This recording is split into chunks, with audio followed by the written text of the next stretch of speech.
여러분 안녕하세요. 2차 시에는 목적 지향적 모델링 및 모델링 시뮬레이션 3요소에 대해서 여러분과 함께 학습해 보도록 하겠습니다. 자, 목적 지향적 모델링의 개념을 보기 위해서 우선에 목적 지향적 지도 그리기에 대해서 한번 보도록 하겠습니다. 자, 여기에 우리의 대상 시스템이 있습니다. 굉장히 복잡한 건물이죠. 그래서 이 건물에 대해서 모델을 만들어 보라고 이야기할 때 어떤 분은 모델이 이렇게 생겼다. 그 모델을 제시할 수 있습니다. 그런데 다른 분은 모델이 그게 아니고 이거야 또 할 수 있겠고요. 또 다른 분은 모델은 이렇게 되는 거다. 또 다른 사람은 모델은 이렇게 되는 거다. 각각 모델을 제시하고 물론 이 외에도 다른 모델이 제시될 수가 있습니다. 자, 이건 왜 모델이 여러 가지 나올까요? 위에 있는 대로 첫 번째 목적은 일조건을 보기 위해서 모델을 그린다고 하면 저런 모델이 나오겠고, 또 다른 목적은 차량 진입로가 어떤지를 보려면 모델 2번이 맞는 모델이 되겠습니다. 마찬가지로 주차 공간이 확보되는지를 보려면 모델 3번을 가지고 우리가 연구를 해볼 수가 있고, 실제로 재난이 났을 때 대피 경로가 어떤지를 보려면 모델 4번을 사용할 수가 있습니다. 이와 같이 대상 시스템이 한 개이라 하더라도 모델은 목적에 따라서 이 경우에 4개지만 실제로는 무한히 많은 모델이 나올 수가 있다는 게 목적 지향적 모델링의 기본 개념이 됩니다. 자, 그러면 우리가 모델이 굉장히 복잡하고 모델의 목적도 여러 가지가 있을 때 우리는 어떤 것을 고려해서 모델을 만들 것이냐. 다음 3가지를 고려할 필요가 있습니다. 첫 번째는 모델의 추상화 레벨을 고려해야 되고, 두 번째는 모델의 해상도, 세 번째는 모델의 다측면성을 고려해야 된다는 겁니다. 모델의 추상화 레벨이라 하는 것은 실제 모델을 만들려고 하니까 실제 세계는 굉장히 복잡하게 움직이는데, 내가 가지고 있는 제한된 문서로 이걸 만들려고 하면 결국은 목적에 따라서 무엇을 무시하고 무엇을 반영하는지를 모델에 표현을 하게 됩니다. 그것을 우리는 모델의 추상화라고 이야기합니다. 또 모델이 굉장히 복잡한 구조지만 목적에 따라서 구조를 간단히 할 수 있고, 모델 속에 포함되는 변수가 수백 개가 되지만 내가 분석하는 목적에 따라서는 변수를 10개로 줄일 수도 있습니다. 따라서 모델의 해상도라고 하는 것은 모델의 구조나 상태 변수 값이 어떻게 되느냐 하는 것을 정해주는 상쇄도를 이야기합니다. 모델의 다측면성은 사람이 보는 관점에 따라서 혹은 모델링 하는 사람이 보는 관점에 따라서 모델이 달라진다는 겁니다.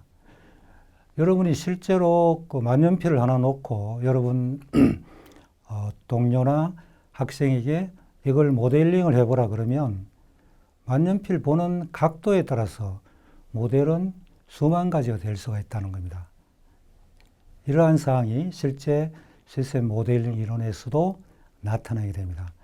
따라서 목적 지향적 모델링 시뮬레이션이라고 하면 동일한 시스템에 대해서도 모델링 목적에 따라 모델이 달라진다는 그러한 이론이 되겠습니다.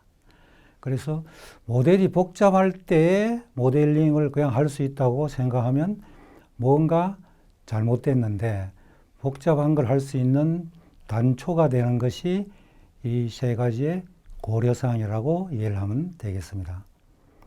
자, 그러면 목적 지향적 모델링에서 모델의 구조가 달라진다고 한 것의 한 가지 예를 보게 되면 여기에 컴퓨터 시스템이 있습니다. 비교적 간단한 데스크탑 컴퓨터인데 이걸 모델링을 해보라고 했을 때 모델링 하라고 하니까 하겠다고 예하고 돌아가면 전혀 모델링을 할 수가 없습니다. 왜?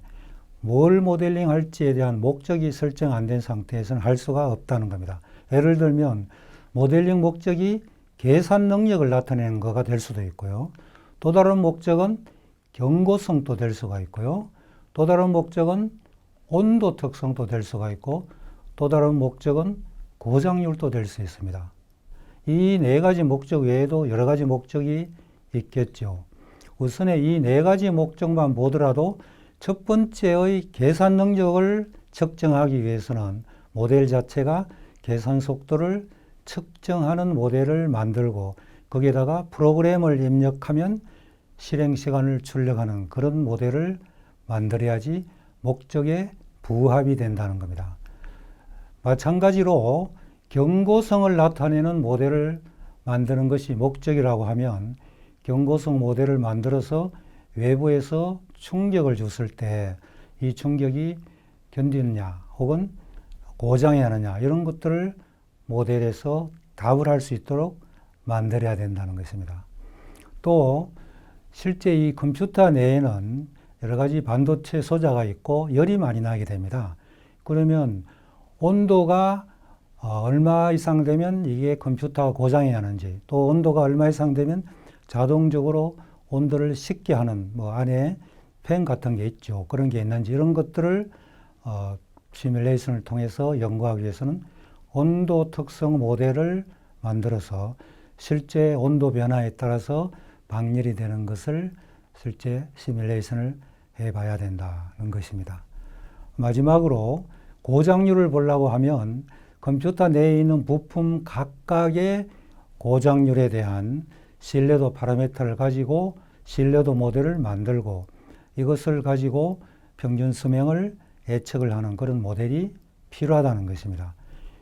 간단한 데스크탑 컴퓨터에서도 모델링 목적에 따라서 이와 같이 모델 구조가 달라지고 여기에서는 네 가지를 예시를 했습니다만 실제적으로는 굉장히 많겠죠. 그래서 구조가 달라지는 경우가 이런 예가 되겠고 또 다른 예로서 모델이 어떤 변수를 실제 측정하느냐 하는 것도 상당히 목적에 부합되게 해야 된다는 겁니다. 예를 들어서 여기에 실제 이거 탁구 게임을 하는 게 있다고 합시다.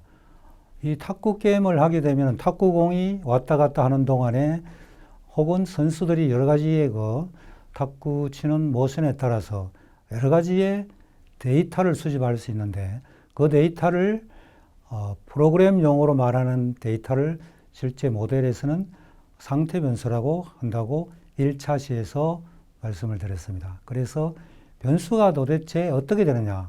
그래서 이 탁구 게임을 실제 선수를 모델링해서 공이 왔다 갔다 하는 것을 추적하는 이런 모델을 하나 만들었다고 합시다. 그러면 이 모델 속에 실제 시뮬레이션을 통해서 변수를 이제 측정을 하게 되는데 예를 들어서 어떤 사람이 변수를 드라이브 시 팔각도, 드라이브 시 타점 이런 것들을 변수로 측정해야 된다고 했는데 또 다른 사람은 그게 아니고 공의 스핀 정도가 어떤지 상대방의 수비 위치가 어디 있는지 이런 거를 측정을 해야 된다고 할 수가 있고요.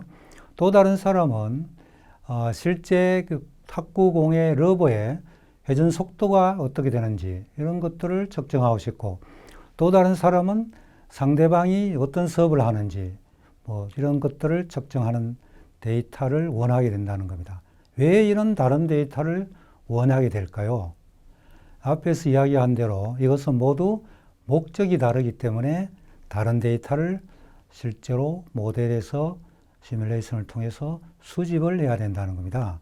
이 용도를 보게 되면은 첫 번째는 선수들이 훈련을 하기 위해서 이런 데이터가 필요하다는 거고 두 번째는 이 선수의 능력을 분석하기 위해서 데이터가 이런 게 필요하다는 겁니다.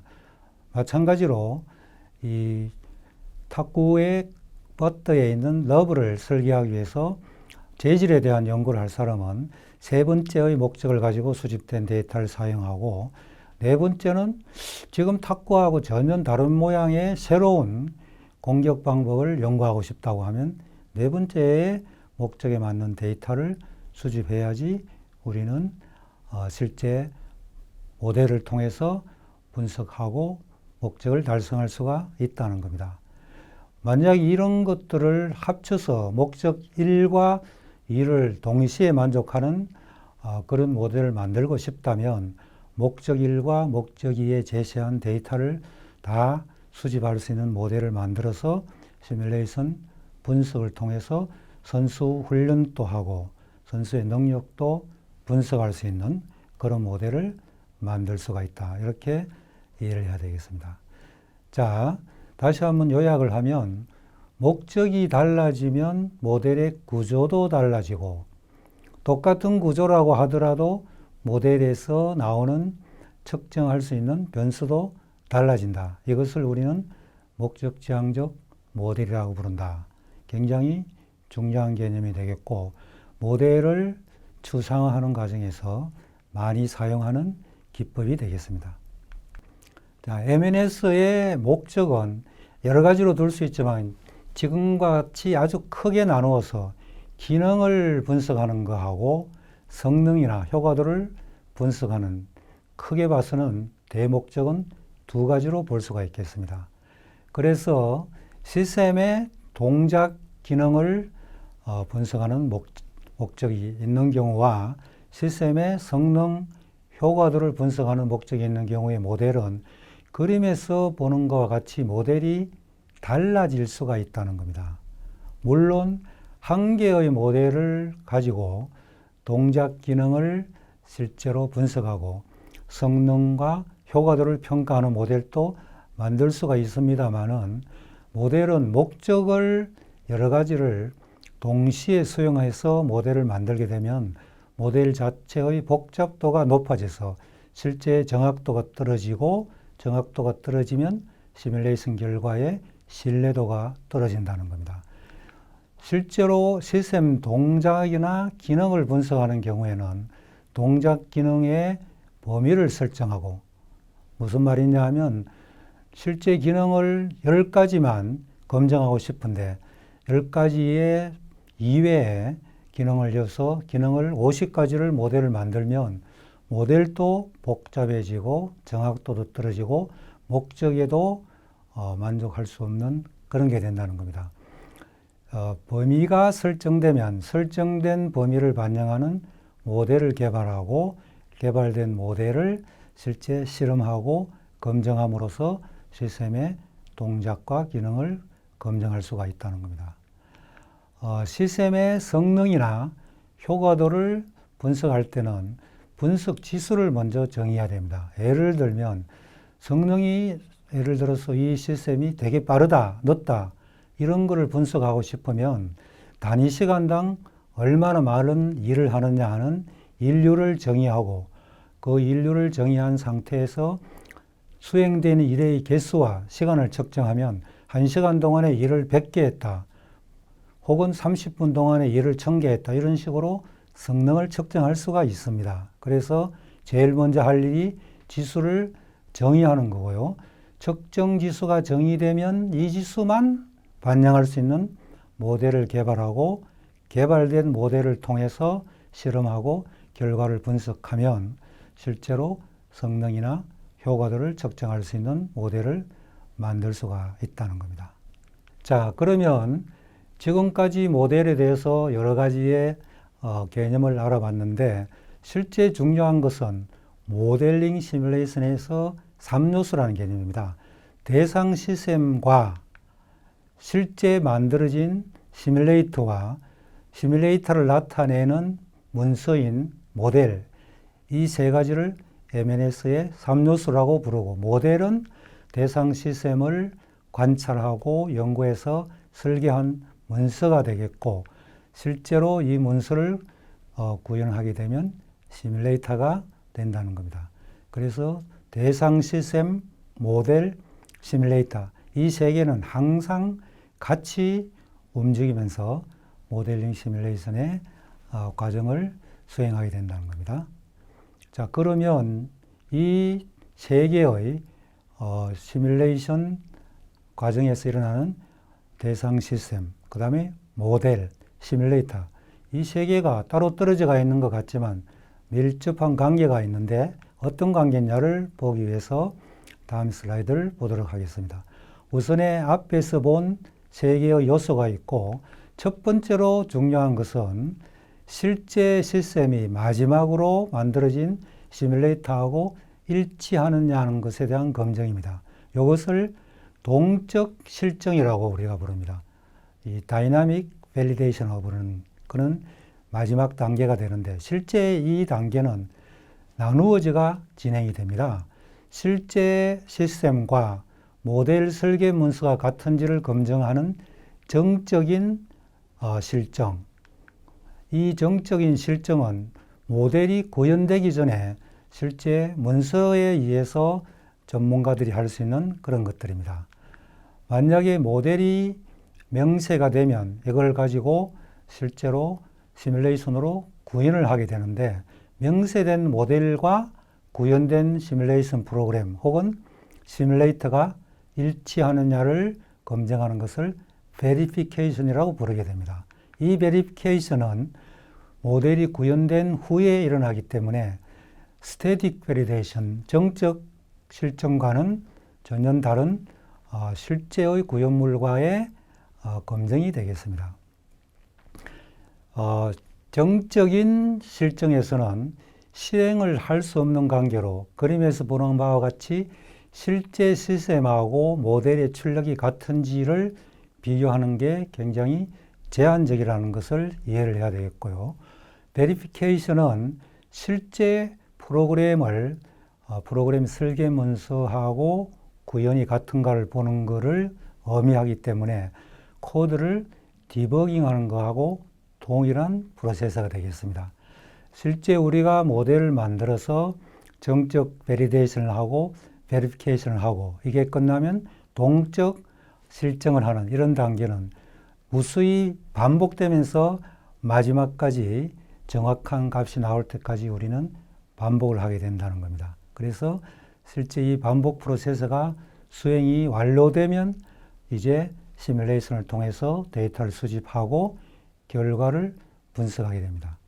자, 여기에서 가장 중요한 것은 이 베리피케이션과 베리데이션을 하기 위해서는 앞에서도 이야기를 했지만 목적 지향적, 다시 말하면 모델링 목적이 설정이 되면 목적에 맞는 데이터가 수집이 되고 실제 시스템에서 수집된 이 데이터를 가지고 모델을 베리데이션을 하기 때문에 베리데이션은 목적에 맞는 데이터에 대해서만 베리데이션을 한다는 점을 정확하게 이해를 할 필요가 있겠습니다. 자, 이번 차시에는 목적 지향적 모델링과 MNS의 3요소에 대해서 함께 학습해 보았습니다. 잘 모르는 부분이 있으면 강의를 다시 보시고 복습을 해 주시고 질문사항이 있으면 Q&A 게시판을 활용하기를 바랍니다. 여러분 수고했습니다. 감사합니다.